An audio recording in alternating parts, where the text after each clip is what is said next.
Ok, empezamos con esta clase otra vez. Seguimos con el significado de la resurrección de Cristo.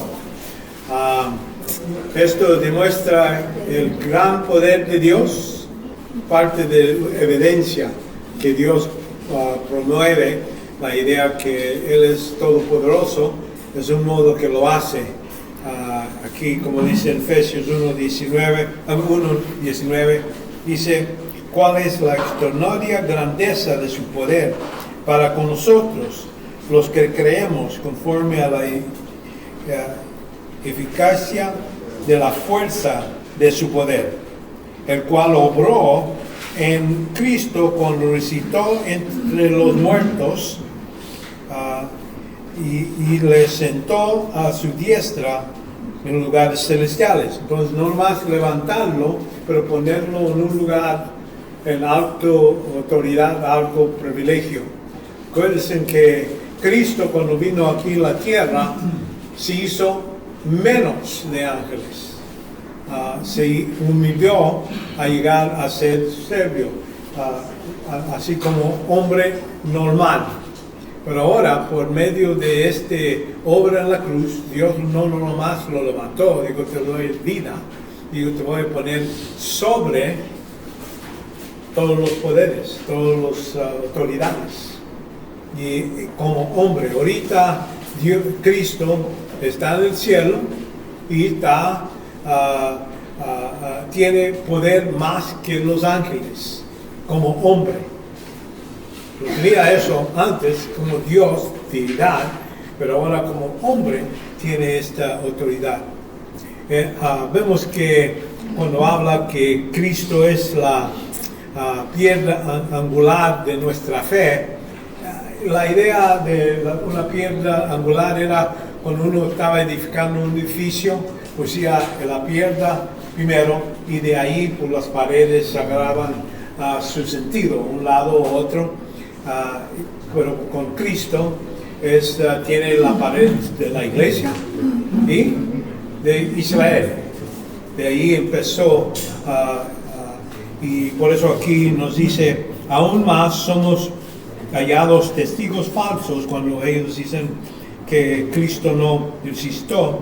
Dice: porque hemos testificado contra Dios que Él resucitó a Cristo, a quien no resucitó, si en verdad los muertos no resucitan. Pues si los muertos no resucitan, entonces ni siquiera Cristo resucitó. Entonces nuestra fe vale nada. Si Cristo no resucitó, entonces todavía estamos muertos en nuestros pecados. Aquí de eso está hablando. Dice: y si Cristo no resucitó, nuestra fe es falsa, todavía estáis en vuestros pecados. Entonces también les han dormido en Cristo, han perecido. Todos los gente que ha puesto fe, ellos tampoco. Por eso para nosotros hay que reconocer que este evento de Cristo resucitado, sentado, es algo que es tan importante, y estamos hablando de evidencia, estamos hablando de nuestro clamor. Cristo resucitó. Así como aquí estoy levantando este celular, es un evento real. De eso está Pablo hablando, que él estaba muerto, pero resucitó porque Dios lo hizo.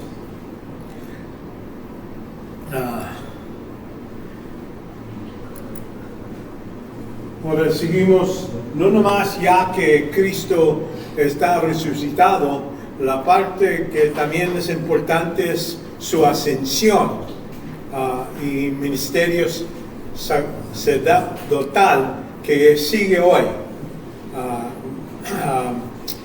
Vemos que el Hijo, y vamos a ver su hecho de la ascensión de Cristo, que esto sucedió, evidencia para la llegada a Cristo al cielo, y el significado de la ascensión y la obra presente de Cristo en los cielos. ¿Qué está haciendo? Ahí nomás sentado, tiene trabajo, está haciendo la obra del presente de Cristo sobre la tierra. dos lugares. El hecho de la ascensión, esto está por medio de testigos. Vemos que los discípulos estaban allí cuando esto sucedió.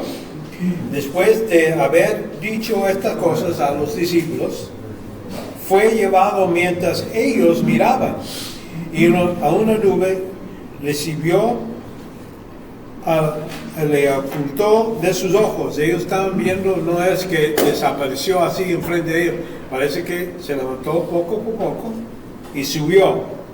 Y estando mirando fijamente a los cielos mientras él ascendía, aconteció que vio junto a ellos dos varones de vestiduras blancas,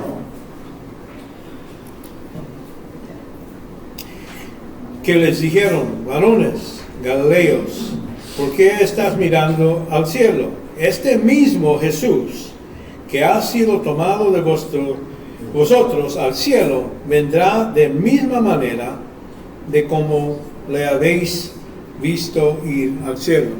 Esto está comprobando, Cristo va a regresar. Esa es la promesa. Hasta Él le dice antes que cuando están tomando la Santa Cena, dice que cuando toman la Santa Cena, haz esto en recuerdo de mí, en mi sangre, en carne, y que estás proclamando que voy a regresar.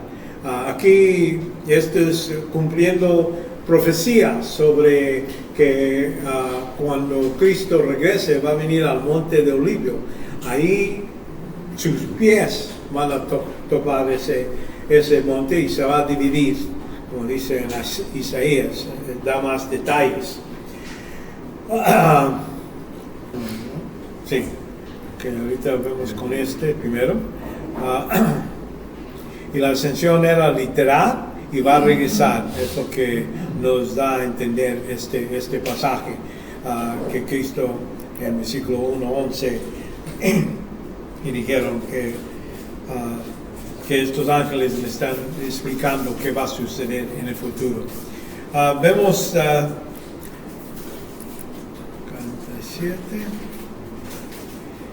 47. La evidencia que Cristo llegó al cielo, aunque la evidencia para su ascensión desde la tierra al cielo es completa, está hecho. El hecho que se afirma que Cristo ha llegado al cielo confirma del hecho de su ascensión, y esto nomás está dicho. Vemos aquí en Hechos 2:33, dice: así exaltó a la diestra de Dios, el Padre, ¿verdad? No hace eso, habiendo recibido del Padre la promesa del Espíritu Santo, ha derramado esto que vosotros veis hoy. Entonces aquí es cuando Pedro está declarando, Dios dijo que iba a hacer esto, y ahorita está en el cielo y dijo que Él iba a mandar al Espíritu. Los dos. El Padre, voy a pedir al Padre que lo mande, y entonces dice, yo voy a mandar al Espíritu. Los dos mandan al Espíritu a la tierra. Y es la promesa que le dice a sus discípulos que va a suceder después, en pocos días, ¿verdad? Y eso sucedió en el día de Pentecostés, cuando Pedro está declarando esto. Significado de la ascensión. La ascensión señala el fin de su ministerio terrenal. Ya Cristo físicamente no está aquí con su cuerpo humano. Acuérdense, cuando Cristo se presenta con sus discípulos, dice, mira, fíjate, yo no soy espíritu, tengo hueso y carne. Entonces quiere decir, en su humanidad, Él está local, en un lugar, no estamos hablando de su omnipresencia como Dios, estamos hablando de su persona como hombre. Eso nunca va a cambiar. ¿Entiendes? Ya cuando agarró ese cuerpo y se hizo hombre, eso nunca cambia y va a seguir para siempre. Pero ahora ya no va a estar aquí en la tierra. La única vez que lo vemos vemos Esteban cuando lo están apedreando, él ve y dice, yo vi a Jesús parado. Y dice, estaba sentado por medio de la ascensión, pero se para recibir a Esteban. Y la otra vez es cuando Pablo está caminando, yendo para poner en la cárcel a ver varios cristianos que él está persiguiendo. Y entonces vemos que él ve a Jesús. Y en ese caso también por medio de visión. Vemos que él entró dentro de una nueva esfera de trabajo, a la diestra del Padre. Diestra quiere decir lugar de honor del Padre. La posición de Cristo a diestra del Padre en los cielos es vemos universal, mientras espera su último triunfo a la segunda venida. Ahora aquí, hablando de Lucas, dice 20, dice, pues David mismo dice en el libro de los Salmos, el Señor dijo a mi Señor, siéntate en mi diestra hasta que ponga tus enemigos por entregados a tus pies. David, por tanto, se le llama Señor. ¿Cómo él es su hijo? Eso es lo que le pregunta Cristo. Acuérdense, ellos no entendían todo lo que el Antiguo Testamento decía. Ellos estaban confundidos con si es su Señor, ¿cómo puede ser su hijo? Para ellos era imposible tener esa capacidad. Pero Cristo, por medio de su nacimiento por la Virgen, que tenía uno de la línea de Cristo, de David, así podría ser hijo de David, pero al mismo tiempo, por su preexistencia, ser el Señor. Para ellos estaban confundidos y mejor no decían nada. No sabían cómo contestarlo.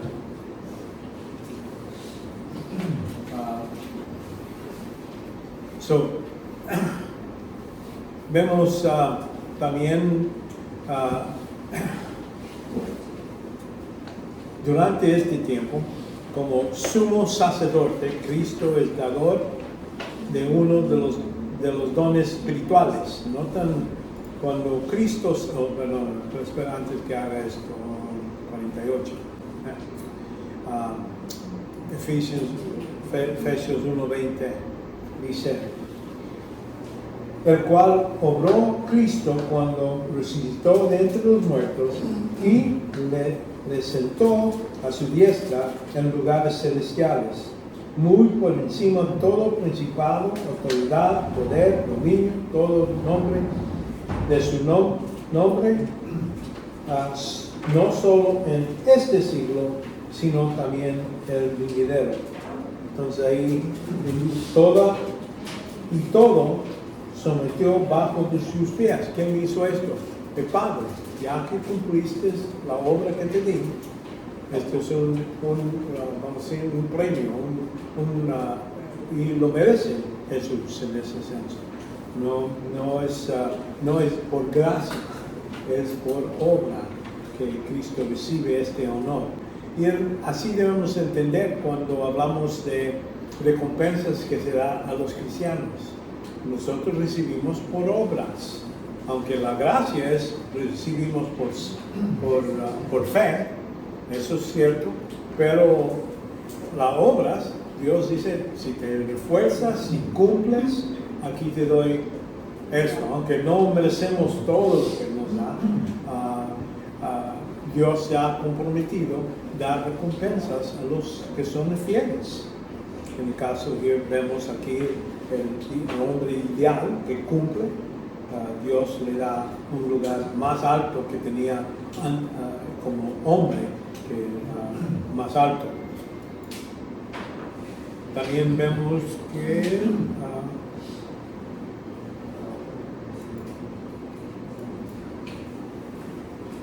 la obra presente de Cristo, ¿qué está haciendo hoy? Nomás no está sentado, vemos que como sumos sacerdotes sobre el verdadero tabernáculo en el alto. El Señor Jesucristo ha entrado al mismo cielo para ministrar como sacerdote en favor de aquellos quienes son su propiedad en el mundo. Aquí en Hebreos 8 dice: ahora bien, el punto principal de que se ha dicho es este: tenemos un sumo sacerdote, el cual se ha sentado a la diestra del trono de majestad en los cielos, como ministro del santuario, del tabernáculo verdadero. ¿Por qué dice verdadero? No estamos hablando del tabernáculo que estaba en el templo de Israel. Estamos hablando del lugar donde Dios mismo, el Padre, vive. Qué bueno que tengo mi laptop. Vemos que en el lugar más alto no hay más lugar más santo, porque ahí está el trono de Dios, el Padre. Vemos que como sumo sacerdote, Cristo ha dado unos dones espirituales. Gracias. Sabemos que hemos hablado que el Espíritu Santo da dones, como Él ha determinado. Pero algunos dones, Cristo mismo dio antes de salir. Él dice, bueno, parte de su ministerio es dar estos dones a la iglesia. Y eso lo vimos aquí en Efesios 4, nos dice: pero cada uno de nosotros nos ha concedido gracia conforme a la vida de Cristo. No, ese no es. No. Oh, sí, déjame seguir. Conforme a medida del don de Cristo. Por tanto, cuando ascendió a los altos en un tiempo, ¿verdad?, llevó captiva una hueste de cautivos y dio dones a los hombres. Ahora, si uno ve esto, está usando otro pasaje en el Antiguo Testamento donde dice: cuando él captiva, él recibe lo que es el dones de los hombres.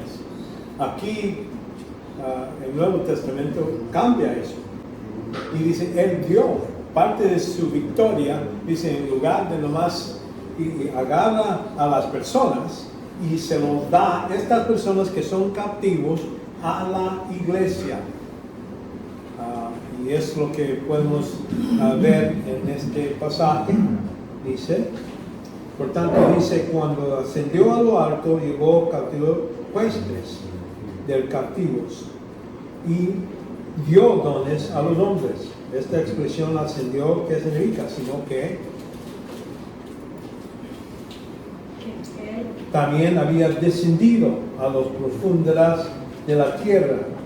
El que descendió es también el mismo que ascendió mucho más arriba de todos los cielos para poder llenarlo todo.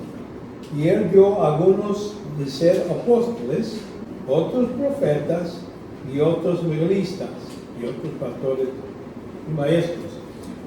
Cristo es el que está en cargo de dar estos dones. Y entonces el Espíritu Santo da las capacidades para poder llevar estos, cumplir. Porque el don por ejemplo, de apóstol, él lo tenía, pero el Espíritu Santo es el que le dio la capacidad de hacer milagros, de enseñar, de entender. Todo esto son cosas que el Espíritu trabajan juntos, no están en competencia. Es lo que estoy diciendo. Por eso vemos en otros lugares donde habla de los otros dones, el Espíritu Santo es el que está en cargo de dar, de lenguas, de todas otras cosas. Pero estos que son, vamos a decir, dones de comunicar, de dar revelación, Eso vino de Jesús. Ahora, por eso esos dones ya no trabajan hoy. La idea, ya no hay apóstoles, ya no hay profetas, porque ya no son necesarios. Para iniciar la iglesia, sí, era necesario porque el Nuevo Testamento no estaba escrito. Dios quería comunicar estas verdades a la iglesia para iniciar y empezar a crecer la iglesia. Y por eso estos dones tenían esa especialidad. Así como Cristo cuando empezó su ministerio, Él podía hacer milagros, y hacía milagros para que ellos lo identifican como el Mesías. Por eso eran los dones, los milagros que decían. Eso era para eso. Y cuando ellos rechazaban, ellos decían, bueno, aquí no voy a seguir porque aquí no están recibiendo, mejor no voy. Y es lo que hace. Y no alivió todos los que vinieron. Él vivió con propósitos, cada uno, el mismo con estos apóstoles. Entonces ahí vemos esto sucede. Y entonces hoy los únicos dones que Cristo todavía sigue estamos hablando de pastores maestros. Algunos piensan que esto está hablando de pastores que son maestros, pueden estar hablando de la misma persona. Vemos en Hechos que había unos que eran maestros, no necesariamente pastores. Ahí tenían ese don de poder enseñar. Es algo, no es revelación, es agarrar lo que ya está revelado y explicarlo, ayudar a otra gente a entender. Por eso ese don todavía sigue, es el único que es para comunicar la idea, es agarrar la palabra de Dios, explicarles a otros. Ese es el don, y el Espíritu Santo da la capacidad de ser buenos en eso. Entonces Él ascendió como sacerdote y vive para siempre para hacer esa intercesión para lo suyo. Aquí en Juan 17, en esta oración que Él hace, Jesús dice, estas cosas habló Jesús, alzando los ojos al cielo, dijo, Padre, la hora ha llegado, glorifica a tu Hijo, para que el Hijo te lo glorifique a ti, por cuanto le diste autoridad sobre todos los humanos, ser humano, de que des vida eterna a todos los que tú has dado, y esta vida eterna que conozcan a ti, el único Dios verdadero, y a Jesucristo, quien es enviado. Entonces es lo que él dice, yo vine a hacer lo que me hiciste. Glorifica a todo lo que me has mandado hacer, lo ha hecho. Dice, entonces yo te glorifique en la tierra, habiendo terminado la obra que me has visto hacer. Ahora glorifícate tu Padre, junto a ti,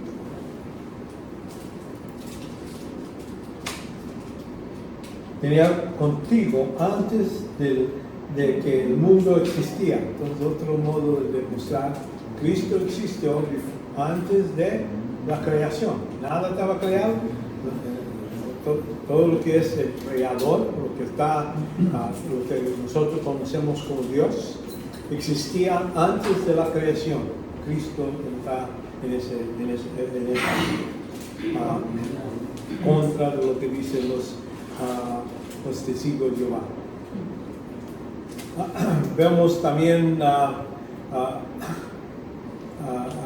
en eso, Él está orando por no nomás para ellos, parte de su obra, pero lo vemos en Lucas 22, dice, Simón, Simón, mira, de Satanás he reclamado para saciarnos como trigo, pero yo he rogado por ti, para que tú no falles, y una vez hayas regresado, fortalece a tus hermanos. Entonces él ya está antemano diciendo, vas a fallar.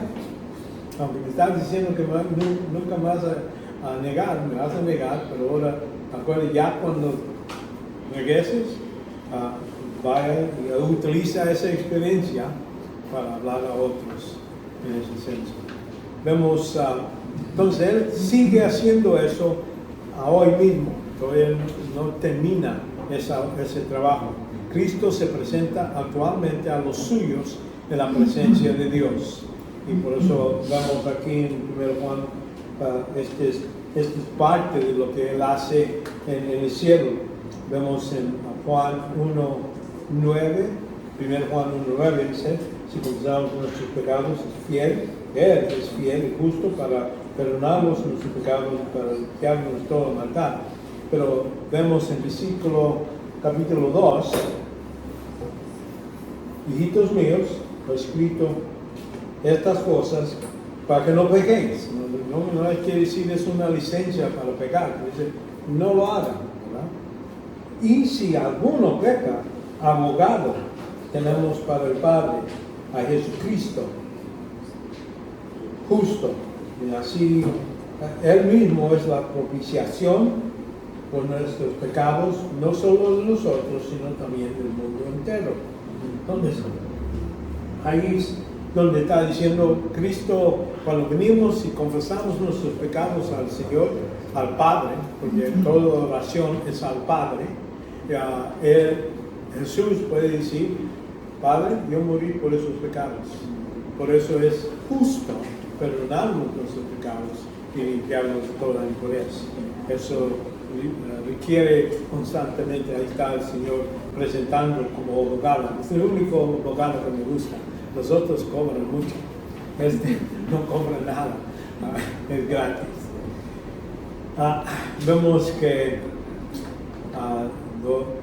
parte de su trabajo es eso, seguir siendo ese sumo sacerdote. Vemos Cristo se presenta actualmente a los suyos, como dije, y entonces Hebreos 9:24, porque Cristo no entró al lugar santo hecho por manos y en la tierra, sino una representación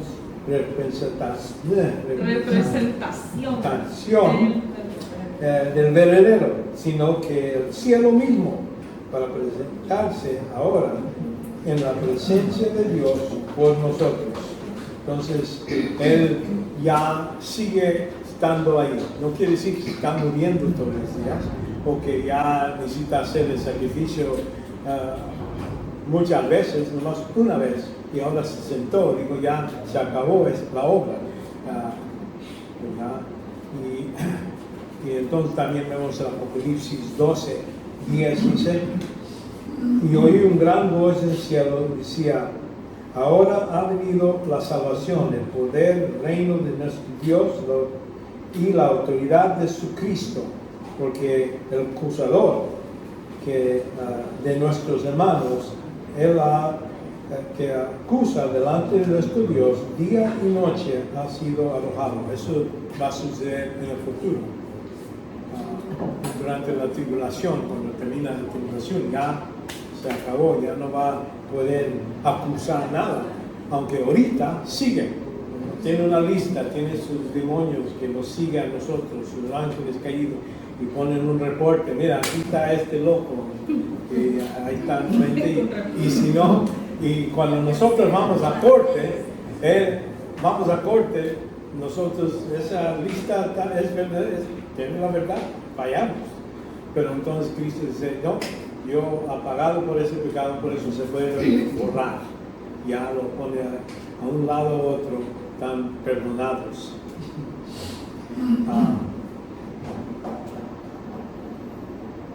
Entonces por eso se puede decir, Pablo dice, ¿quién es el que condena?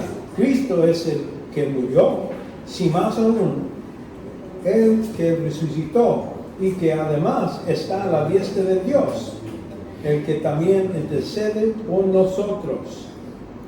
Entonces, Dice, ¿quién nos separará del amor de Dios? Tribulación, angustia, persecución, todas estas cosas no los puede separar porque Cristo está ahí siendo fiel, ahí siquiera protegiéndolos y poder decir al Padre, lo puedes perdonar porque yo pagué por esos pecados. Entonces, es lo que Cristo sigue haciendo. Presente.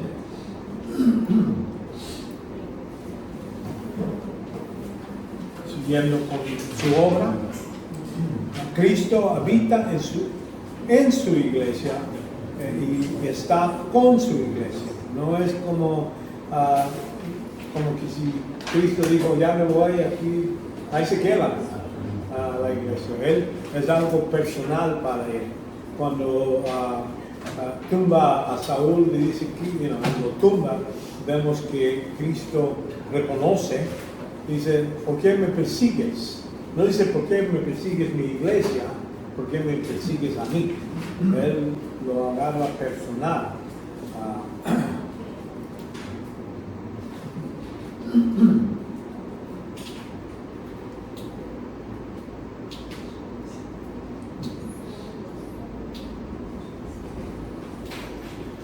Y hablando de su iglesia, que va a ser algo con su iglesia, en Mateo 28, dice 18 a 20, dice, y acercándose Jesús habló diciendo, toda autoridad me ha sido dada en los cielos y en la tierra, ir pues y hacer discípulos de todas las naciones, bautizándolos en el nombre del Padre, Hijo y Espíritu Santo, enseñándoles a guardar todo lo que os he mandado.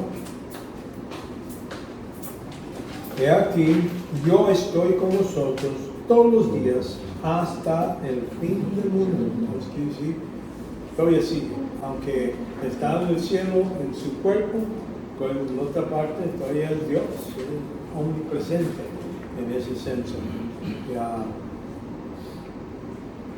Y habita en la iglesia. Vemos que en el libro de Apocalipsis, las 7 iglesias, dice que Él es el que camina entre las candelabrias, entre la iglesia, revisando qué está pasando. Y cada una de las iglesias dice, bueno, yo conozco tus obras, qué están haciendo, qué han hecho. Y entonces le da cómo corregir las cosas. Jesús todavía sigue haciendo eso. Y hasta promete, dice, si no cambian, si no se arrepienten, voy a quitar la luz, voy a quitar esa iglesia. Y eso sucedió allá en Asia, esas iglesias estaban allá. Ahorita, ¿dónde están las iglesias cristianas allá?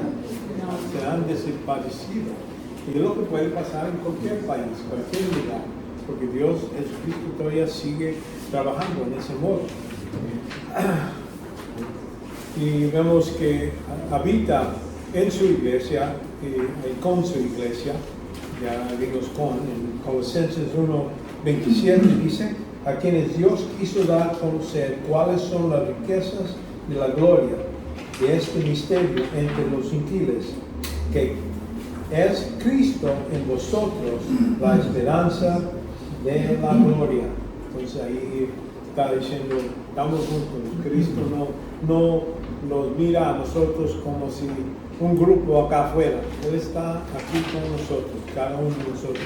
El Espíritu Santo vive dentro de nosotros, por eso nos llama templos del Espíritu Santo, ahí es donde vive. Vemos, Él está en la iglesia sentado, sentido que Él que da vida a su iglesia. Ahí lo vemos en 1 Juan 5:12 dice, el que tiene el Hijo tiene vida, el que no tiene el Hijo de Dios no tiene vida. No se pueden separar, es lo que nos está diciendo. Ahora, aquí es donde se va a hacer más complicada la cosa. ¿Por qué? Aquí cuando hablamos de Dios su Hijo, su venida por sus santos, hay dos venidas, por sus santos y con sus santos. esto es, en este caso vamos a estar hablando de su venida por sus santos, está hablando del rapto, donde Él nos recibe allá en la nube. Vamos a ver la profecía. Aún no se ha cumplido, todavía esto no ha pasado. AD 70, todavía la iglesia existe, y cuando la iglesia empezó, en el día de Pentecostés, hasta cuando el último cristiano nace otra vez, y es cuando se puede llevar la iglesia de la tierra. Es el último cristiano, ya no va a haber cristianos. Los que viven durante la tribulación y creen en Cristo ya no son cristianos, son creyentes, así como los del Antiguo Testamento.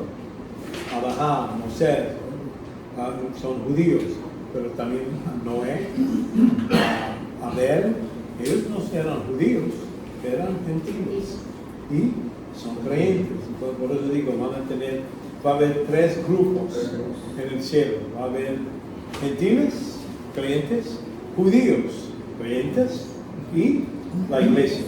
La iglesia está compuesta de judío y gentil que han creído durante esta época, durante este tiempo. No sean profecías que aún no han cumplido. Vamos a ver las profecías del arrebatamiento. Hermano, sí. solo para hacer comentarios, algunas corrientes cristianas creen que la iglesia va a pasar la tribulación. Sí. Y son predicadores fuertes porque sostienen esa. Yo también soy fuerte. Sí, pues teológicamente hablando. No. Teológicamente hablando. Sí. Se sostiene que la iglesia, pues, que hay evidencia de que no, pues. Sí. Hay argumentos. Sí, argumentos fuertes de que no, que nosotros nos vamos con Cristo, pues. Sí. Antes de la tribulación. Sí, es muy cierto. Y eso es parte de el año que viene voy a estar dando otra clase a los posgrados sobre israelología, que es dónde está la escritura que habla de Israel. Israel es el pueblo de Dios, tiene sus promesas que Dios ha hecho y todavía no se han cumplido. La tierra prometida no ha recibido toda la tierra. Durante el tiempo de David y Salomón, sí, recibieron grande parte, pero no era completa, era del Eufrates hasta el río del Nilo. Y nunca tenían toda esa tierra. Nunca ocuparon. Pero Dios prometió. Ahora, quiere decir que sí te cumplió Dios con su promesa, literalmente. Lo que pasa es cuando hay gente que dice, bueno, Israel ya rechazó al rey y la iglesia reemplaza y ellos son Israel espiritual y cambian muchos de las promesas espirituales, ponen interpretación espiritual.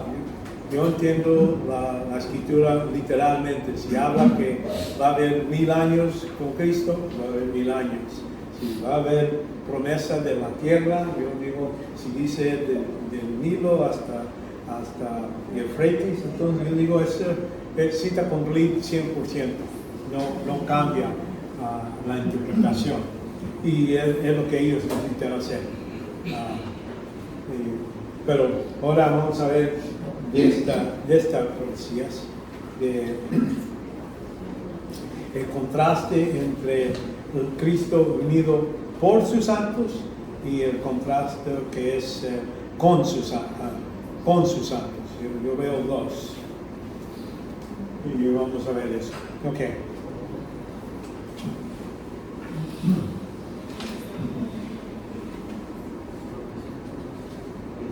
Vemos la profecía que aún no ha cumplido. Casi una cuarta parte de la Biblia estaba en forma de profecía cuando las sagradas páginas cuando estaban escritos. Casi una cuarta. Y vemos que muchos se han cumplido, hablando especialmente de las profecías sobre Cristo en su primera venida. Que iba a venir, iba a nacer de una virgen, dónde iba a nacer, en Belén, todas esas cosas. Hay muchas profecías que se han cumplido, pero no todas 100%. Todavía hay falta, muchos, y cuando se han cumplido en el pasado, pues, vemos esas profecías que se han escrito, se han cumplido literalmente, cuando habla que Jerusalén iba a ser destruido, el templo, cuando Cristo hasta habla con sus discípulos, ven todas estas, no va a haber una piedra sobre otra piedra de este templo, no va a existir. Ahora, lo que pasa en AD 70, cuando los romanos vienen, destruyen Jerusalén y atacan. Querían agarrar el templo sin problema, porque en el templo había mucho oro, mucha plata. Entonces lo que querían es agarrarlo entero. Había una quemazón, y en esa quemazón el oro y la plata se dividió y había en todas partes. Por eso cuando los romanos decían, bueno, hay que entrar para sacar ese oro y plata, hay que agarrar cada piedra y quitarle el oro. Y por eso quitaban cada piedra aparte para sacar todo ese oro y plata. Por eso digo, Cristo cuando dice, no va a haber una piedra sobre el otro. Así se cumplió 100%. Y es lo que entiendo, el libro de Daniel habla de los 70 semanas. Yo creo que cuando dice 70 semanas, estamos hablando 7 por 7, por eso sale a 490 años. Se cumplió 489 años cuando Cristo mataron al Mesías, y es lo que él en la profecía lo pone, es lo que va a suceder. Entonces, una semana todavía falta, y habla del anticristo que va a hacer un trato con él. Literalmente. Por eso pongo mucho, cuando uno está interpretando, debe agarrar todos los detalles de todos los lugares y ponerlos, si es posible, literal. A veces hay cosas que se dice que son exagerados o en un sentido se puede entender no literal. Como ejemplo, cuando dice Jesús, Herodes es un lobo, un fox, ¿cómo se dice? Un zorro. Ahora, no vamos a decir, bueno, él se volteó ya en las 4 patas. No, él está hablando de su actitud. Son ciertos modos de expresar que tienen literalmente, es una persona bien astuto y de eso está hablando. Nada, no que se hizo, o yo soy la puerta, yo soy la luz. No quiere decir de repente ya se volvió luz o tenía una puerta, ya lo entendemos. Pero en general, cuando habla de algo, debemos agarrarlo literalmente, la interpretación, donde necesita comprensión literal. La segunda venida de Cristo es en 2 eventos literales.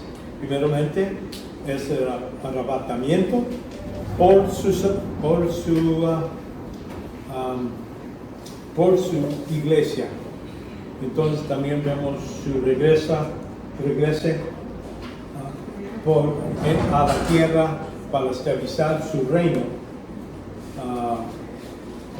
con sus ángeles. Es un reino de 1000 años que se explica en el libro de Apocalipsis.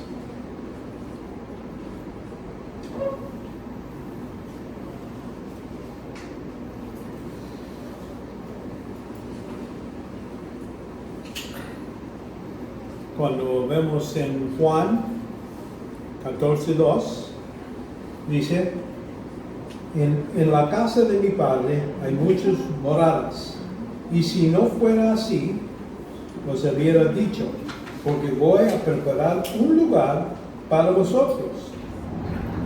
Y si me voy a preparar un lugar para vosotros, vendré otra vez. Os tomaré conmigo para que donde yo estoy, ahí estéis también vosotros. Entonces, eso está hablando, yo creo, Cristo literalmente va a regresar por ellos. Ahora, vemos a Pablo, y entonces vamos a decir, pues va a venir por ellos, pero ya están muertos. Sus huesos, la resurrección. Es lo que sucede cuando los que están en Cristo primero van a resucitar, van a recibir sus nuevos cuerpos y lo van a ver en el cielo, en la nube, y de allí vamos a regresar con él, con Cristo, para estar con Cristo para siempre. Pablo da detalles este evento, acontecimiento importante en 1 Tesalonicenses 4:13. Aquí hablando a esta gente que pensó que estaban ya en la tribulación, estaban equivocados. Había gente que habla de una carta que estaba escrito y dicen que esa carta vino de Pablo. Y dice, esa carta no es de mí.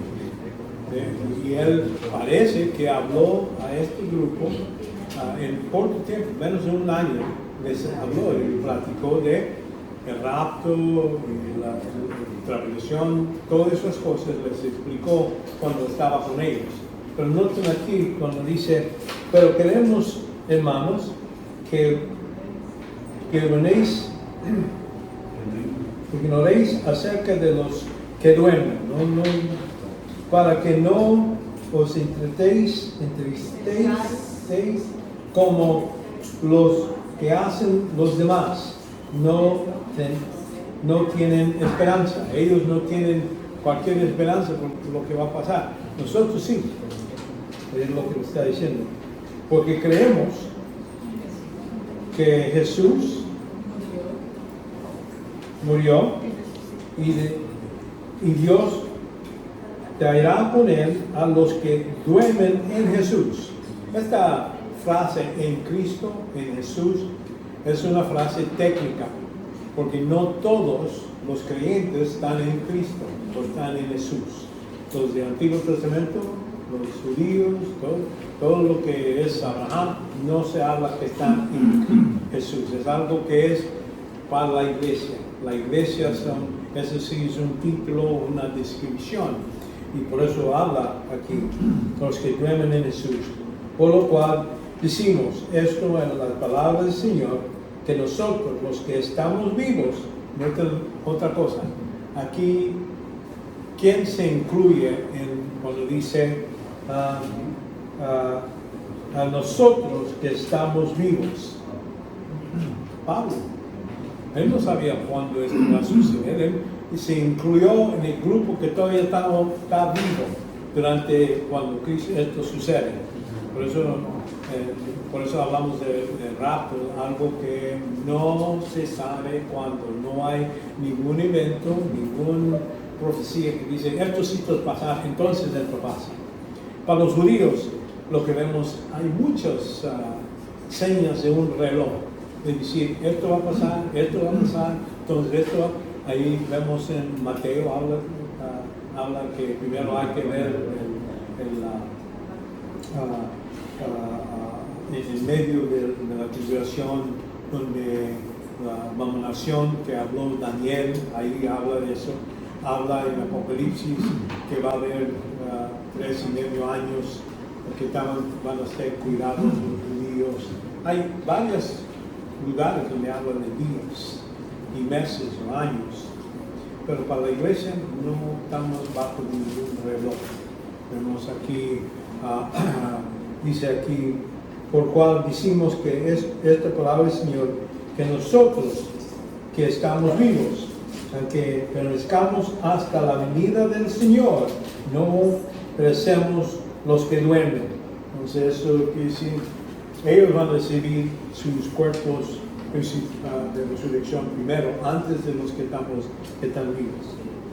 Pues el Señor mismo descenderá de los cielos con voz de mando, con voz de arcángel y con trompeta de Dios, y los muertos en Cristo se levantarán primero. Los que están en Cristo estamos nomás la iglesia. Entonces nosotros que estaremos vivos, que permanezcamos, seremos arrebatados juntamente con ellos en la nube, en el encuentro del Señor en el aire. Entonces ahí es donde vamos a llegar a ver a Jesucristo. No en la tierra, no en el monte. Estamos hablando de un evento así. Y entonces sigue diciendo así, y así estaremos con Él, Señor, siempre. Por tanto, confortaos unos a otros con estas palabras. No estamos diciendo a la gente, espera hasta que se termine la tribulación. No estamos esperando para la tribulación o esperamos por el anticristo. Porque si Dios tuviera, vamos a entender si éramos parte de la tribulación, entonces podría decir, bueno, no espera hasta que veas que el anticristo se presenta, la abominación, y ya les di señas que tantos años de mitad va a haber refugio para los judíos en este lugar. Todos esos datos son días. ¿Y por qué da tantos datos? Durante ese tiempo no van a tener la misma esperanza que nosotros, la iglesia. La iglesia estamos esperando Cristo en el cielo, es lo que esperamos. Y vemos que estos acontecimientos es un misterio no revelado a los del Antiguo Testamento.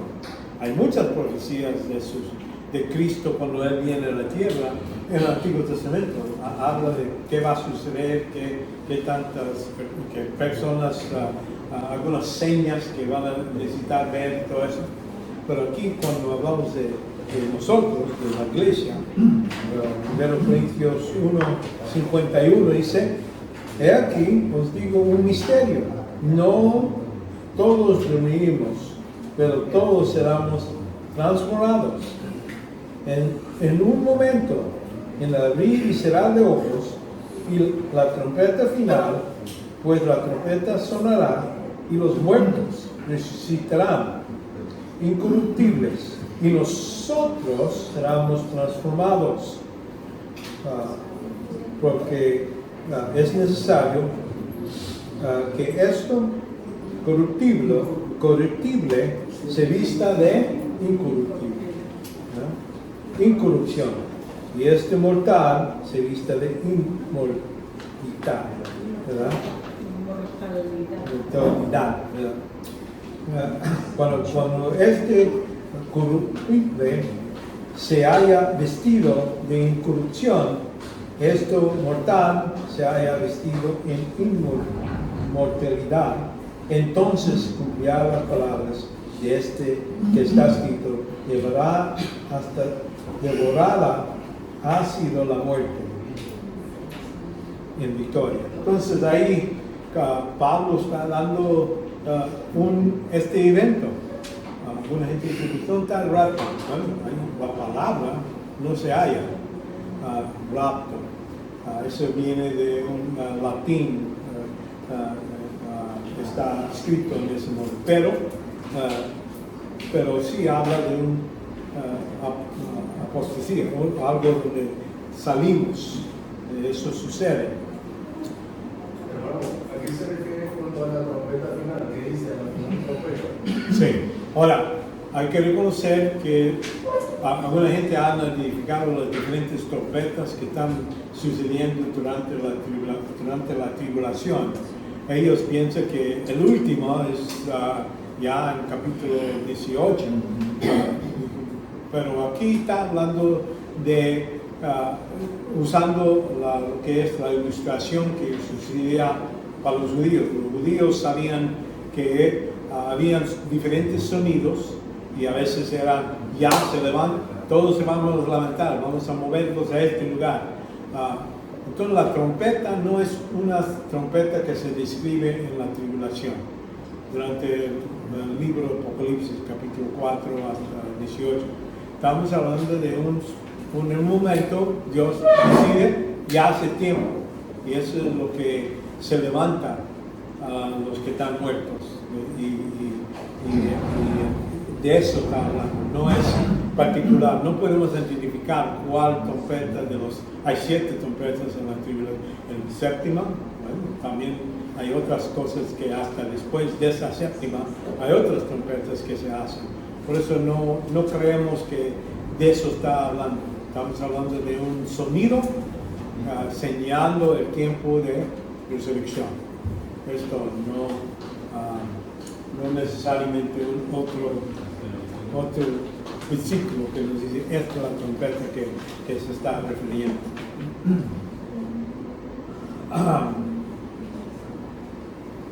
Y noten aquí que ese es un misterio. Estamos diciendo que la gente antepasada, en el Antiguo Testamento, no sabía nada de la iglesia.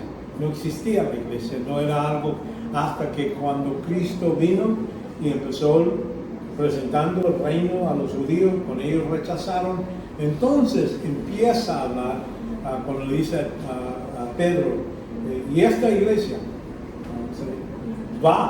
voy a edificar algo futuro, no en el pasado, no la iglesia que empezó en la tienda de Abraham, dice, voy a hacer la iglesia. Es algo que no sucede hasta el día de Pentecostés.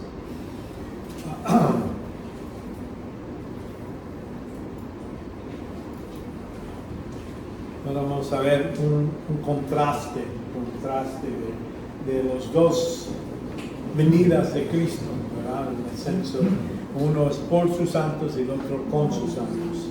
Ahí vemos, por ejemplo, por sus santos, ahí ya vimos en 1 Corintios 4:17. Entonces nosotros, los que estamos vivos, hablando de Pablo mismo y los que son parte de la iglesia, la iglesia ya empezó. Esto es después del día de Pentecostés que sucede en Hechos capítulo 2. Esto es durante ya el tiempo cuando Pablo ha ido como misionero a establecidos varias iglesias. Entonces ahí, este es tomar así la casa del Padre a los cielos, obviamente un movimiento desde la tierra al cielo, es lo que a la nube, directamente la casa. Después de eso, vemos, no sé por qué no está.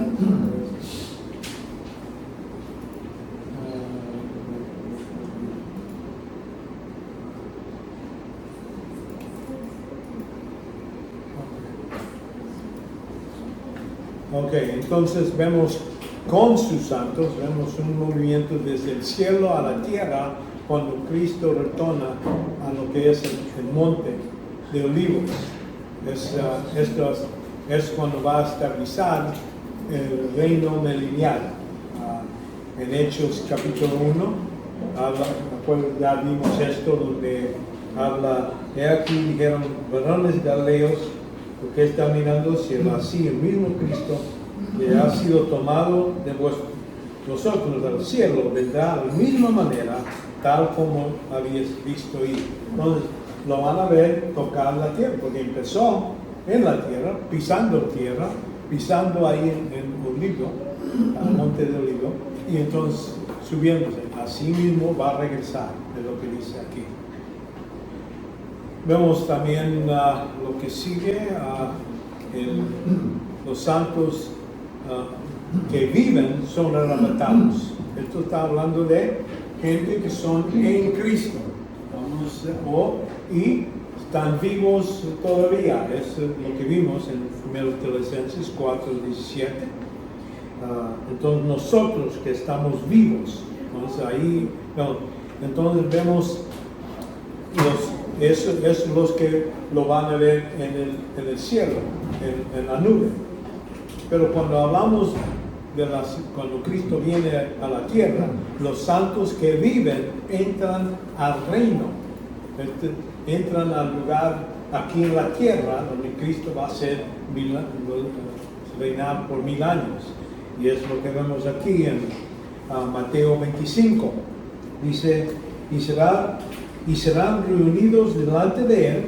Los ángeles van a ir a traer a diferentes personas, naciones y los judíos. Y todo delante de él, todas las naciones. Y separar unos a otros como el pastor separa ovejas a los cabritos. Y pondrá las ovejas a su derecha y los cabritos a su izquierda. Entonces el rey dirá a la derecha: venid benditos de mi Padre, heredad el reino preparado por vosotros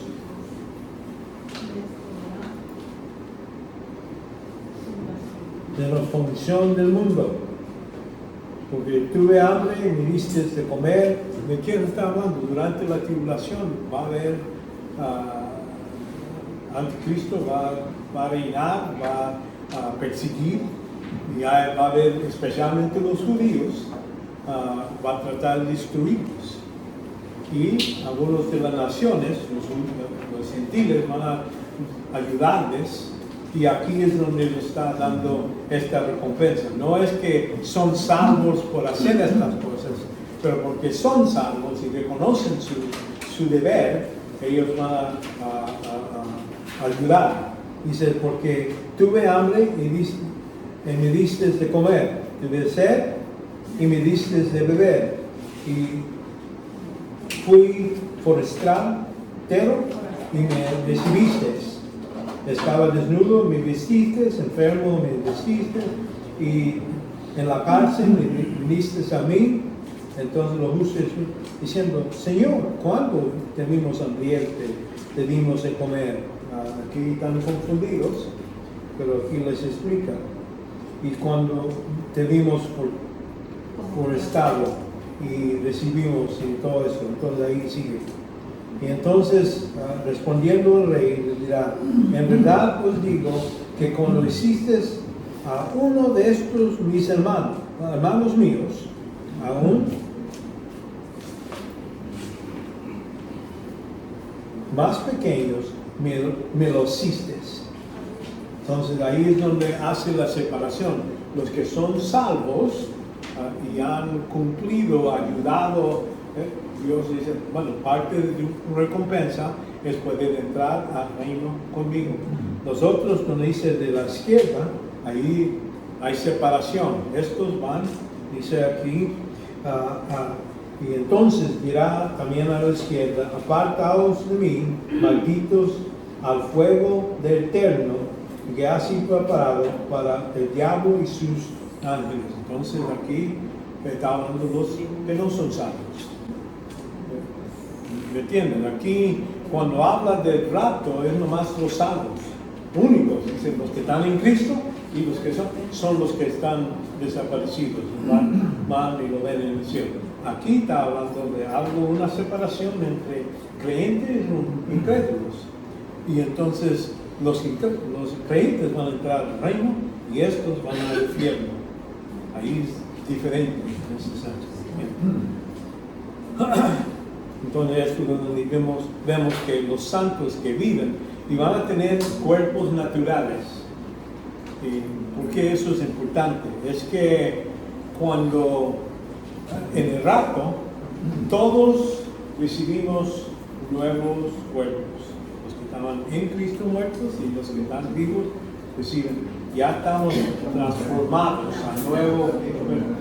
Cuando esto sucede, esto es la tribulación, ellos no reciben nuevos cuerpos, tienen sus cuerpos naturales. Empieza el milenio nomás con creyentes, nomás la gente que son salvos. 100%, todo Israel van a ser salvos, los que están vivos. Los otros están echados al lado de fuego. Ellos, los que entran al reino, van a ser todos 100% creyentes. Ahora, cuando regresamos con Cristo, vamos a estar aquí en la tierra, va a haber un mixto. Gente que tiene, vamos a decir, su cuerpo natural, y los que son resucitados, que tienen nuevos cuerpos, ¿no? Ya van a estar viviendo durante ese tiempo. Y entonces al fin de los 1000 años va a haber incrédulos. ¿De dónde vienen los incrédulos? Mire, estamos hablando, dice que como la arena no se pueden contar, varios. ¿De dónde vienen? Nacidos. Son nacidos de las creyentes que creyeron que entraron al reino, pero ellos van a tener hijos. Esos hijos también necesitan creer en Cristo para ser salvos. Pero muchos no lo van a hacer. Y por eso cuando al fin de 1000 años Satanás sale, lo permiten salir por un ratito, pero acumula todos estos grupos que no le gusta estar bajo de Cristo. Entonces va a haber una rebelión. Entonces cuando Cristo dice, ahí mismo los para, entonces empieza el gran trono blanco. Pero de ahí vienen las personas que dicen el rapto y esto sucede al último después de la tribulación. ¿Qué pasa? Dice, todos los que son creyentes reciben sus nuevos cuerpos. ¿Verdad? Regresen con todo. Pues ¿quién está aquí para popular la tierra con incrédulos? No, todos son creyentes, no van a tener, no se casan, no dan hijos, no nada. Entonces, por eso ese punto de vista tiene su problema. Tienen una idea, a lo mejor va a ser persona, no lo sé, tienen soluciones, pero es difícil. Nosotros que creemos en la rapto, pues sabemos no. Fácilmente los que nacen ahí pueden tener hijos y esos hijos no se ponen de rebelde contra Dios. Ok, entonces aquí vemos que en este caso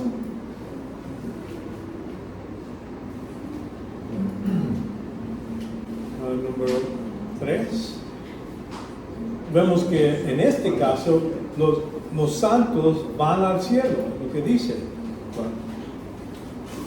Estamos vivos, ¿verdad? Seremos arrebatados juntamente con ellos a la nube, encuentro en el aire, y estaremos con él para siempre. Entonces eso es lo que sucede por sus santos cuando viene Cristo. Ahora, cuando hablamos de lo que sucede al fin de la tribulación, vemos los santos quedan en la tierra, quedan para entrar al reino, y serán reunidos delante de él todas las naciones, y separan uno, ya vimos que se separa, y vimos que él les dice, pueden entrar al reino con él.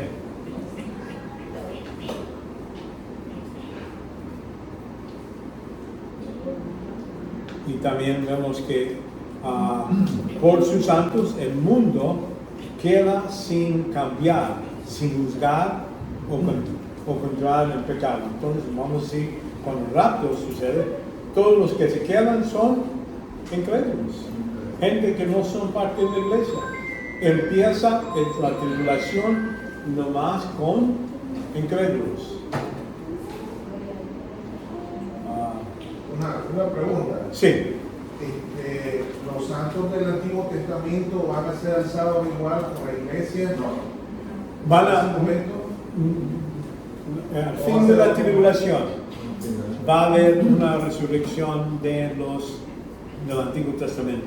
Ya después que sucede toda la tribulación, ya que estos entran al reino con sus cuerpos naturales, entonces también Daniel, todos los demás del Antiguo Testamento van a recibir sus cuerpos, van a resucitar, van a tener sus cuerpos nuevos.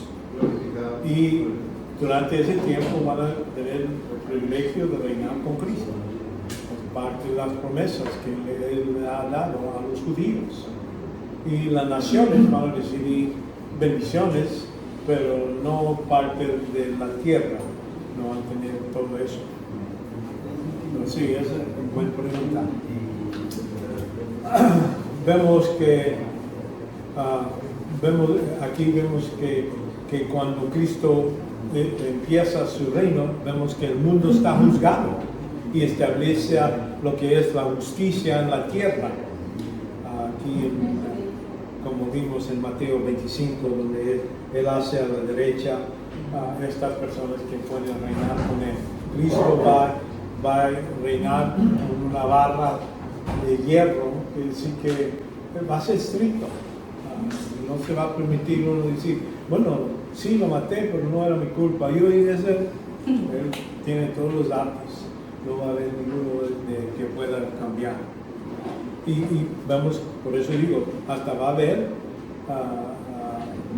pena capital, va a haber gente que mata o algo así. Y entonces ahí es donde va a haber una regla y él va a hacer juicio completo, 100% y perfecto.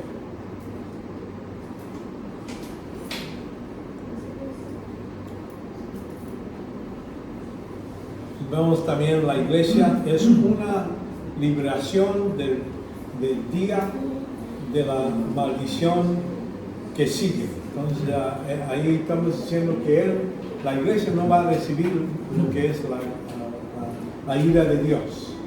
Es parte de la promesa con ellos. Ya estamos libres y estamos en el cielo. Durante el tiempo que estamos en la tribulación aquí en la tierra, nosotros, los creyentes, van a ser recibiendo lo que son los galardones, lo que es la bima de Cristo, donde Él hace juicio sobre las obras que hemos hecho en la carne aquí, en la tierra, y recibimos recompensas. Estamos como en una boda, el Señor se está vistiendo, vamos a decir, recibir todo lo que es de las buenas obras, el vestido blanco, todo eso. De eso es lo que va a estar sucediendo allá en el cielo. Vamos a dar cuentas al Señor y ahí vamos a recibir dones, no dones, pero recompensas, o vamos a perder recompensas, no vamos a recibir ciertas cosas. En una liberación, aquellos que han creído en Cristo durante la tribulación y han sobrevivido son los que van a reinar con Cristo. Y eso sabemos que algunos van a estar matados, asesinados por Satanás, por Anticristo. Satanás van a morir por su fe, perder la fe, al perder su vida por mantener su fe. Es lo que va a suceder durante aquí. Y algunos que viven son los que pueden entrar al reino. Vemos, es inminente. Esta palabra inminente quiere decir que cuando dice pronto voy a venir, no está diciendo pronto en tiempo. Está hablando, bueno, ya Cristo dijo pronto voy a venir, quiere decir porque ya ha durado 2000 años y todavía no ha llegado. Lo que dice, está hablando de rápido, de un minuto a otro se va a suceder. Cuando viene, rápido sucede. De eso está hablando de cuando dice pronto, ocurre en cualquier momento, es lo que queremos decir. No hay una profecía que sí está cumplida para que esto suceda. Pero cuando hablamos de lo que es la segunda venida, hay muchas señas que Cristo habla. Ahí vimos ya en capítulo 24, donde Cristo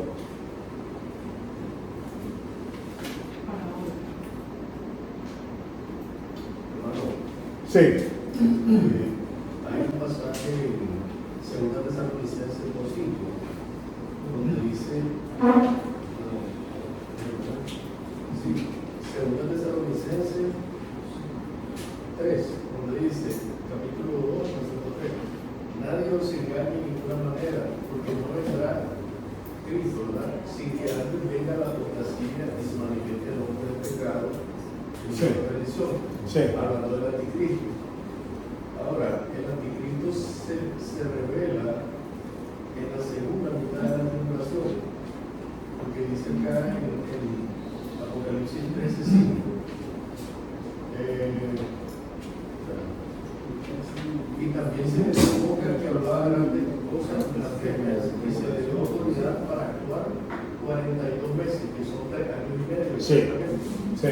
Entonces, esa autoridad que Satanás le da, dice que él empieza a, ¿cómo se llama?, a hacer uso de ella. O sea, él se manifiesta como lo que es hasta que él recibe esa autoridad, porque antes de eso él era un hombre cualquiera. Bueno. Era un hombre famoso, pero no tenía esa autoridad del anticristo Sí. que él recibe y que dice que actúa por 42 meses, que es exactamente 3 y medio 3 años. años y medio, Sí. ¿verdad? Entonces mi pregunta es, si Tesalonicenses dice que no vendrá Cristo sin que antes se manifieste ese hombre, Sí. quiere decir que Cristo se manifestaría, o esa segunda venida se manifestaría exactamente a la mitad y no antes de la tribulación. ¿Quién se va a revelar? Vamos a entender que Daniel habla de que él, este anticristo, va a hacer un contrato por 7 años. Entonces dice, en la mitad, él paga lo que son los sacrificios en el templo y todo eso. Quiere decir, uno puede identificarlo por medio del primer tiempo cuando empieza ese trato, ese treaty, dice con muchos, y no dice con Israel, con muchos, dice. Entonces Daniel a lo mejor lo está diciendo así como ahorita, mucho de lo que sucede allá en Israel, no es por medio, no va a ser, pero la Nación Unidas, donde ellos hacen los tratos, cómo este país puede seguir adelante, todo eso. Entonces, lo que estoy diciendo es que ahí nomás me está diciendo que va a haber señas de cuando, antes de la segunda venida de Cristo. Ese es uno de ellos, es que cuando el anticristo se manifiesta, está en el templo y se presenta como Dios. Ahí cuando eso pasa, bueno, ya sabe la gente, en 3 y medio años va a regresar a Cristo. ¿Entiendes? Es lo que Pablo no está diciendo, hay que esperar hasta mitad para saber. Es que ya el rapto, esto va a suceder después del rapto. Dice, y ellos estaban pensando que estaban en medio de la tribulación. Y dice, no, ustedes no entienden, esto no va a suceder hasta la apostasía. Esa palabra tiene 2 sentidos. Uno, apostasía quiere apartarse de esto. Ahora, algunos dicen, bueno, de apartarse quiere decir primeramente el rapto, cuando se aparta la iglesia de este mundo.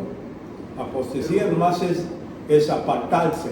Ahora, otros dicen, no, hasta que la iglesia, hay mucha doctrina falsa y todo eso, de eso está hablando. No necesariamente. Sí. Pero fíjense que aquí en el versículo 2, Pablo le está diciendo que no se dejen engañar, dice, ni por palabra ni por carta, como si fuera muestra, en el sentido de que el día del Señor está cerca. Sí. Entonces, él está hablando acerca de lo que nosotros ahora estamos esperando, que es el rapto. Porque él está hablando aquí no de la segunda venida, sino está hablando del día de la venida de él, que es lo que estamos esperando todos los creyentes. Sí, porque ellos estaban pensando que ya estaban en la tribulación. Él dice, no están en la tribulación. De eso está hablando. Él está corrigiendo su mal entendimiento. Y dice por medio de una carta, porque me parece que en esa carta decían, yo Pablo le estoy diciendo, ya estamos en la tribulación, ya, y dice que vino de él. Dice, no, esta carta no vino de mí. De eso está corrigiendo el mal entendido de esos grupos de tesalonicenses. De eso está hablando, ¿entiendes? Y por eso él nomás habla de algunas cosas, unos eventos que sí están sucediendo antes que Cristo regrese. Y eso es la tribulación, pero no es ahorita. Él es lo que quería corregir. Entonces vimos, bueno, como digo aquí Cristo habla de como el relámpago sale de oriente a esconderse.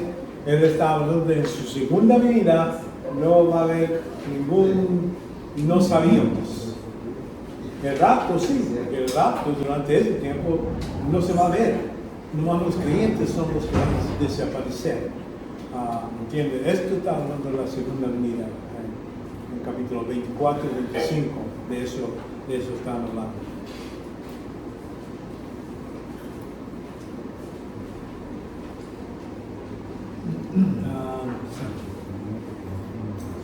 Es una verdad revelada solo en el Nuevo Testamento.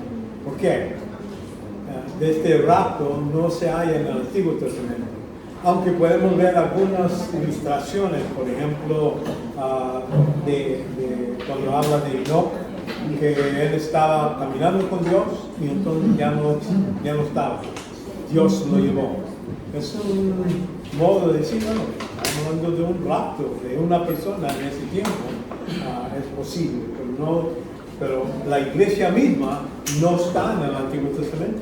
No se anuncia hasta casi los últimos años de lo que es el ministerio de Cristo en la tierra. ¿Por qué? Durante ese tiempo estaba presentándose como el rey. El reino está listo. El reino podía empezar. Pero como rechazan, dice, bueno, se lo voy a quitar a ustedes y lo voy a dar a otra generación, otro grupo. Ustedes no van a recibirlo. Entonces, como digo, es revelado no más en el Nuevo Testamento, pero cuando hablamos de la segunda venida de Cristo, es una verdad revelada en ambos, los dos, Antiguo y el Nuevo Testamento. Habla que Cristo va a venir como rey, vamos a decir, ya vimos que iba a venir como el Mesías que iba a morir y todo eso, pero la segunda es la parte donde él habla que él va a ser rey, va a reinar con barro de hierro. Todo eso son cosas que se mencionan en el Antiguo Testamento. Y en el Nuevo Testamento también lo vemos en el libro de Apocalipsis.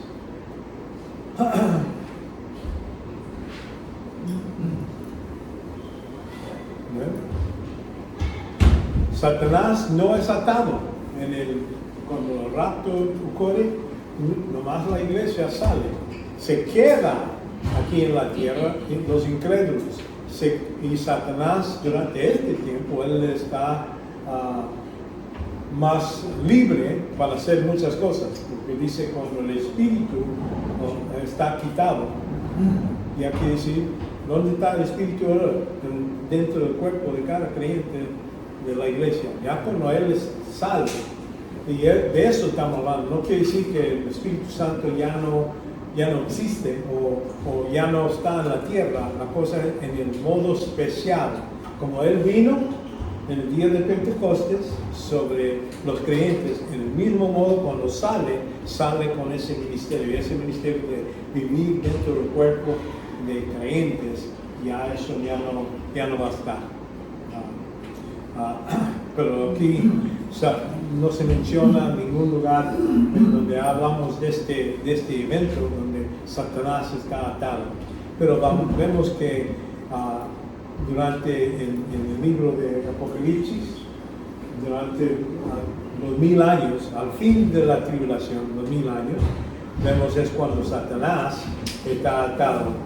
Aquí dice, y un ángel descendió del cielo con la llave del abismo y una gran cadena en su mano, prendiendo al dragón, el serpiente antiguo, que es el diablo, y Satanás lo ató por 1000 años. Pero literalmente va a ser atado por 1000 años. Porque ese espíritu, estamos hablando de unas cadenas de que pueden condenar a Satanás y lo tiene aplastado ahí por esos 1000 años. Cuando se termina es cuando se deja ir por un rato.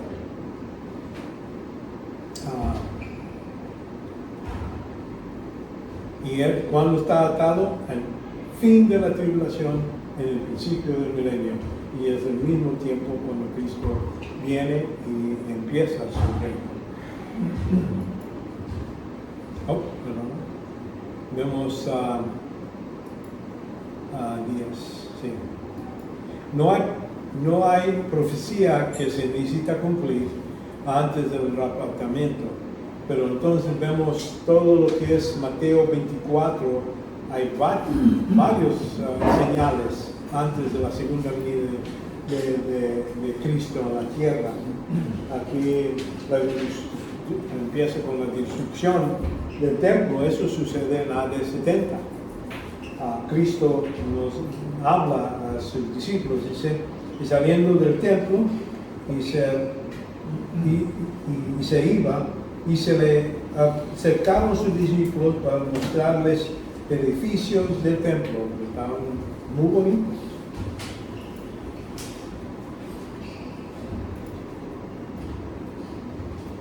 Mas respondió, les dijo, ¿ves todo esto?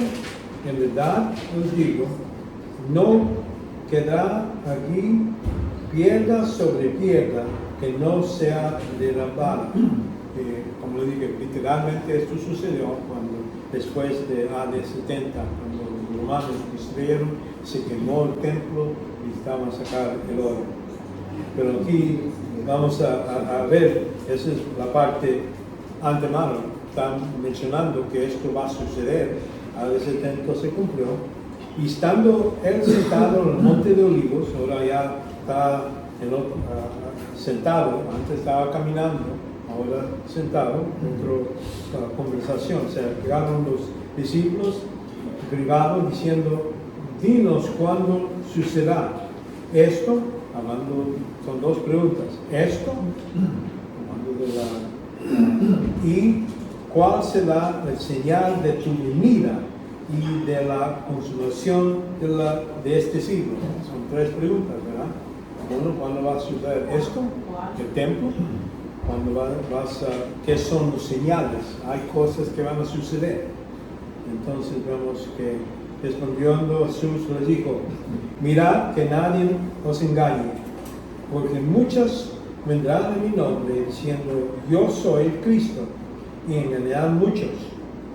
Y habéis de oír guerras y rumores de guerras, cuidado, no os alarméis, porque es necesario que todo esto sucede, pero todavía no es el fin. Entonces ya hay cosas que sí están sucediendo. Y esto, si uno empieza a leer esto y vemos el capítulo 4 y 5 de Apocalipsis, podemos ver todas estas cosas que se mencionan sobre, dice, porque levantarán nación contra nación y reino contra reino. En diferentes lugares habrá hambre y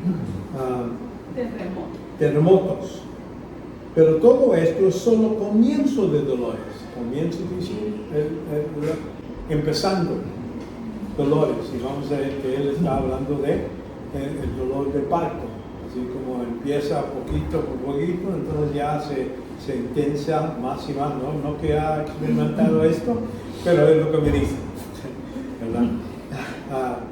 Y entonces dice, entonces os entregarán en tribulación y os matarán y serás odiados en todas las naciones por causa de mi nombre, cristianos, por ser cristianos, por eso están odiados. Muchos prosperarán, entonces caerán, se traicionarán, y si gente va a decir, no quiero que, ese es el que hizo eso, ese es el que dice esto. Entonces unos a otros orarán. Entonces vemos, y se levantarán muchos profetas falsos y muchos engañarán. Y debido al aumento de iniquidad y al amor de muchos se infierán. Pero perseverará hasta el fin y ese será salvo.